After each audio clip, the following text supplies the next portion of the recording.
कम खर्चा घना, और बल कम गुस्सा घना, पूंजी कम व्यापार घना। जिसके अंदर महाराज कमाता 500 है, 700 खर्च करेगा, कर्जे में डूब जाएगा, अंततः मृत्यु को प्राप्त करेगा। जिसके अंदर ताकत कम है हमारे जैसे व्यक्तियों के अंदर, क्योंकि महाराज हल्के आदमी हैं, लेकिन गुस्सा बहुत तेज आती है, एकदम भगभगा के उठते हैं। अभी कुछ देर पहले की ही बात है, नहीं सहा गया, शरीर तो हल्का है क्या करें, लेकिन क्रोध बहुत जल्दी आता है, एकदम भगभगा के उठते हैं। ऐसे लोग भी जल्दी ही सीताराम हो जाती है महाराज। कि बल कम गुस्सा घना, एक तो ये लोग जिनमें ताकत है नहीं और गुस्सा दिखाई तो दूसरा आदमी साड़ से देगा, खत्म थे।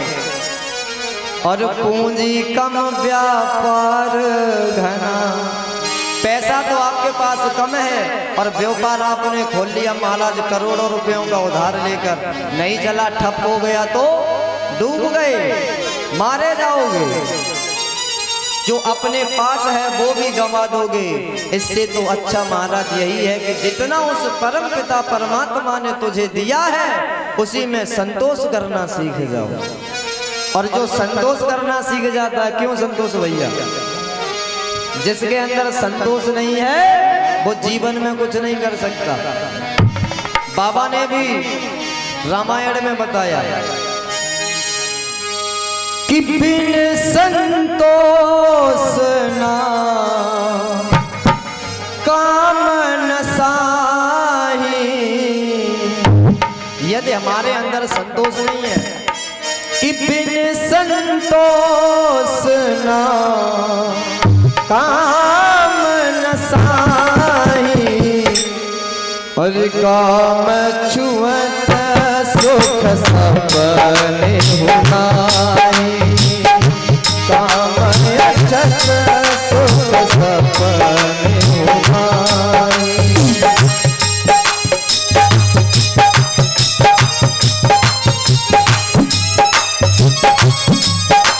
हरि बोल।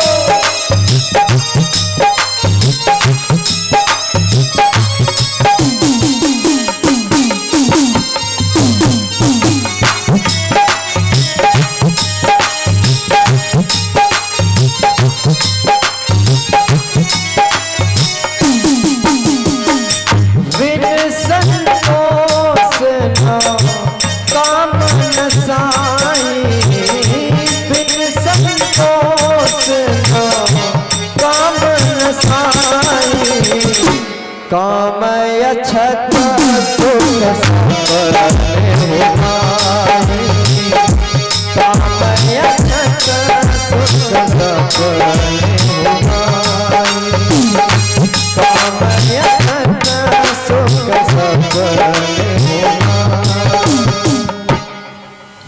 कि बिन संतोष ना काम न साही। जब तक व्यक्ति के अंदर संतोष नहीं होगा तब तक उसे काम क्रोध महाराज सताते रहते हैं। यदि तुझे परमपिता परमात्मा ने जीवन यापन करने के लिए जितना दे दिया है उसी में संतोष करना सीख जाओ। और यदि संतोष करना सीख गए मेरे प्यारे तो उद्धार हो जाएगा। तेते पाए पसारिए जेते लंबी, समझदार हो उतने ही पैर पसारो जितने में ढक जाओ। क्या फायदा?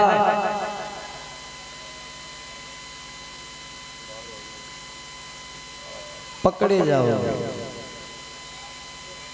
इसीलिए महाराज, और यदि हमारे अंदर संतोष नहीं हुआ तो फिर सुख की कल्पना करना छोड़ दीजिए। सुख कभी जीवन में मिल ही नहीं सकता। और सुख है क्या? व्यक्ति इस संसार सागर में सुख की खोज में घूमता रहता है इधर से उधर, लेकिन उसे सुख नहीं मिलता। लोग सुख इसमें समझते हैं महाराज कि अच्छा खाना खा लिया, अच्छा भोजन मिल गया तो हम सुखी हो गए। क्या अच्छा भोजन खाने को सुख कहते हो, या अच्छे डल्लम के गद्दे पर सोने को मखमली वस्त्रों में महाराज सुख समझते हो? बड़े बड़े गाड़ियों में घूमने को सुख समझते हो? सुख ये नहीं है तो क्या है?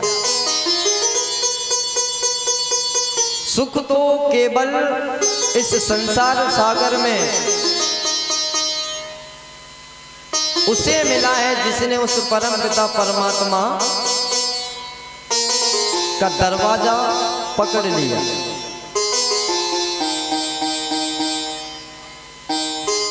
कि मिलता है सच्चा सुख केवल और भगवान तुम्हारे चरणों में। यदि सुख कहीं है तो भगवान के द्वार पर है, उनके चरणों में है, उनकी सेवा में है, उनकी भक्ति में है, उनके भजन में है, और किसी में नहीं है महाराज। भगवान की हमेशा भक्ति करो, भजन करो, सुखी रहोगे। और यदि संसारिक वस्तुओं में महाराज भ्रमण करते रहे, इन्हीं में रहोगे तो महाराज फिर जाना पड़ेगा और फिर आना पड़ेगा। ये जन्म मरण का चक्कर जारी बना रहेगा।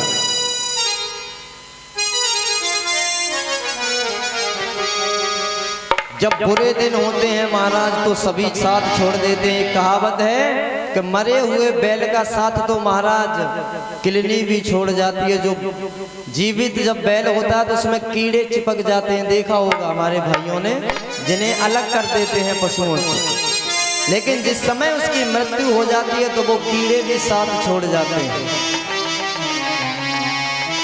और ये मनुष्य में महाराज बहुत क्लेवर खोपड़ी का इंसान बनाया भगवान ने। तुम कितने भी उसके साथ अच्छा करना, लेकिन यदि तुमसे एक गलती हो गई ना तो वो तुम्हारे सारे किए कराए पर 365 दिन अच्छा काम करना किसी के लिए, और एक छोटी सी भूल कर देना तो 365 दिन का जो अच्छा कर्म तुमने उसके साथ किया उसको नहीं मानेगा, लेकिन वो एक गलती तुम्हारी पकड़ लेगा, उसी को लेकर तुम्हारे किए कराए को नष्ट कर देगा। ये नहीं सोचता कि इसने हमारे साथ क्या क्या किया है। केवल तुमने एक यदि छोटी सी भूल कर दी तो उस भूल पर ध्यान देते हैं लोग। बाबा तुलसीदास जी बताते हैं विपत्ति के साथी केवल 3 ही व्यक्ति होते हैं। कि तुलसी विपदा के सखा, यदि विपत्ति में कोई संग देता है तो कौन देता है? कि तुलसी विपदा के सखा और विद्या विनया विवेक। 3 है कि सुकृत सहे सत्य सिया राम भज, राम भरोसो।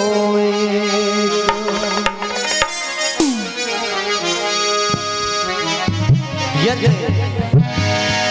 अच्छी शिक्षा आपने ग्रहण की है, अच्छे संतों का, अच्छे गुरुओं का साथ किया है मेरे प्यारे, तो तुम्हारे अंदर विनय होगी। विनय कहते हैं नम्रता को। यदि आप अच्छे गुरुओं की संगति करते हैं तो आप विनम्रशील होंगे, आपके अंदर विवेक होगा, धर्म होगा।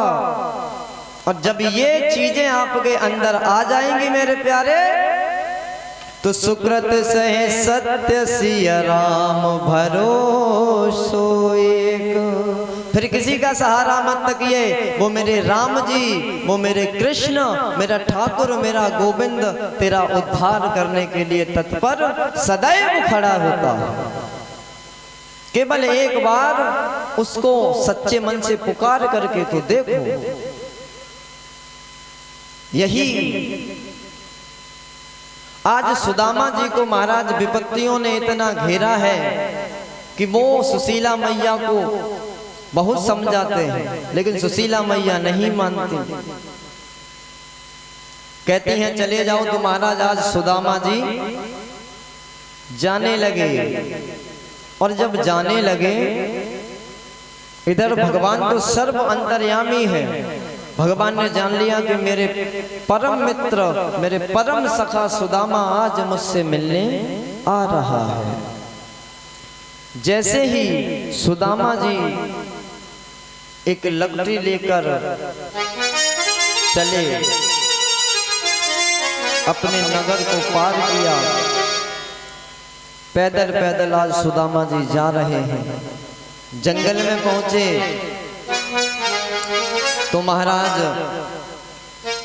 सोचा थोड़ा सा विश्राम कर लिया जाए। सुदामा जी एक वृक्ष के तले अपना गमछा बिछाते हैं और लेट जाते हैं। मंद सुगंध त्रिविध बयार चल रही थी। जैसे ही सुदामा जी को हवा लगी, हवा का झोंका आया, तो सुदामा जी को पता ही नहीं चला कब उनकी आंख लग गई, सो जाते हैं। जब सुदामा जी सो गए, इधर भगवान कन्हैया ने क्या किया, अपनी योग माया को आदेश दिया। कहा कि ये योग माए, जाओ, मेरे परम मित्र सुदामा आज मुझसे मिलने के लिए आ रहे हैं और द्वारिका नगरी बहुत दूर है। तुम ऐसा करो, सुदामा को उस वन से उठाकर मेरी द्वारिका नगरी के उपवन में लाकर सुला दो। ट्रांसफर करवा दिया महाराज। योग माया ने आदेश पाया, वैसे ही सुदामा जी को सोते हुए वहां से उठाया और द्वारिका नगरी के उपवन में पहुंचा दिया।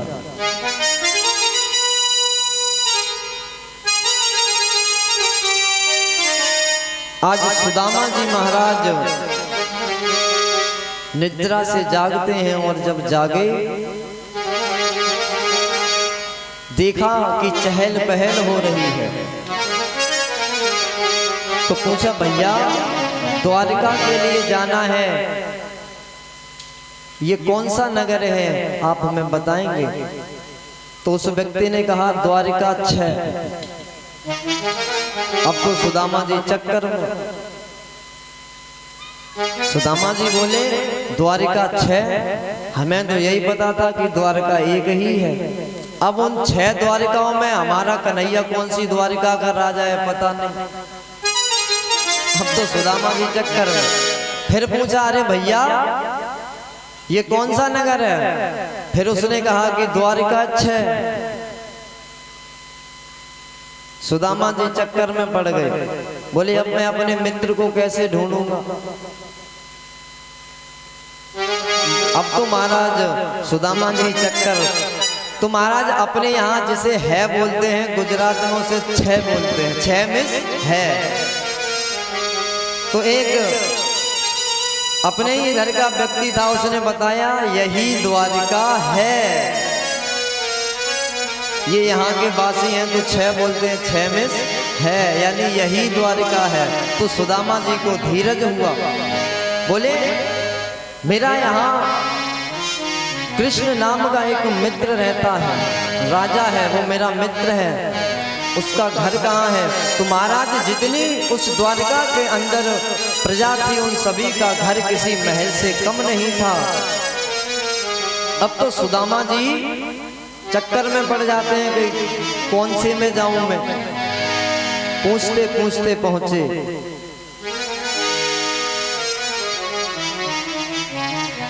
एक व्यक्ति ने कहा, रास्ता बतला दिया। तो सुदामा जी वहां पहुंचे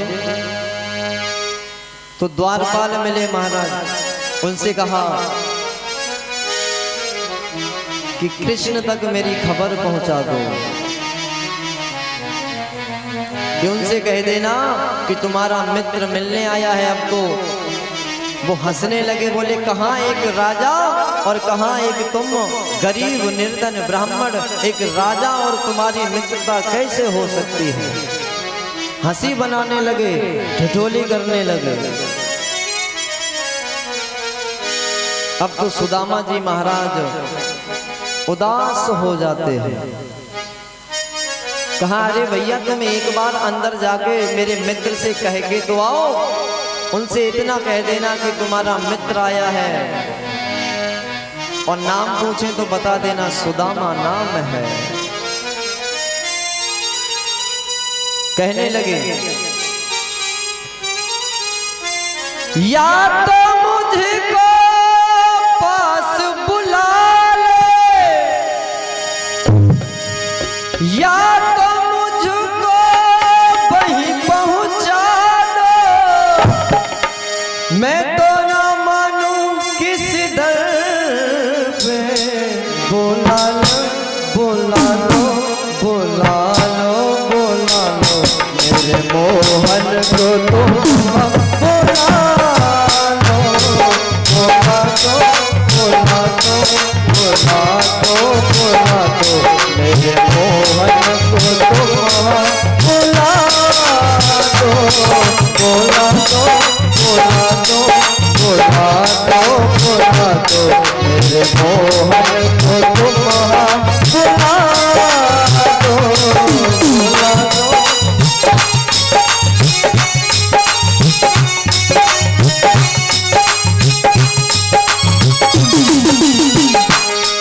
सुदामा जी कहते हैं रे भैया या तो मुझे वहीं पहुंचा दो या तो उसको यहीं पे बुला दो, मैं तो ना मानूं किस दर पे, बुला दो बुला दो बुला दो बुला दो मेरे कान्हा को तुम बुला दो, बुला दो बुला दो बुला दो बुला दो मेरे मोहन को तुम बुला दो, बुला दो।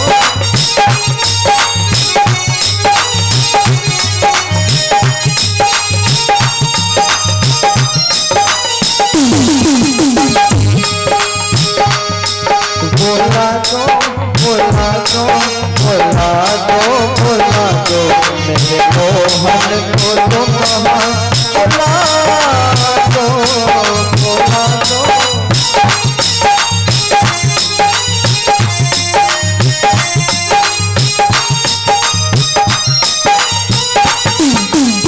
सुदामा जी बार बार उन द्वारपालों से कई बात कहते हैं कि भैया आप मेरी हंसी मत बनाओ, हमारी और मेरे उस कृष्ण की मित्रता बहुत प्रगाढ़ है, केवल तुम जाकर के बुला दीजिए, या तो मुझे ले जाओ या फिर उसे ही बुला लाओ, केवल एक बार या तो उसको यहीं पे बुला दो या तो मुझको वहीं पहुंचा दो, मैं तो ना जाऊं किसी दर पे, बुला दो बुला दो बुला दो बुला दो मेरे कान्हा को तुम बुला दो, बुला दो बुला दो बुला दो बुला दो मेरे कान्हा को तुम बुला दो, बुला दो बुला दो बुला दो बुला दो मेरे कान्हा को तुम बुला दो। कहते हैं या तो मुझे ही वहां पहुंचा दो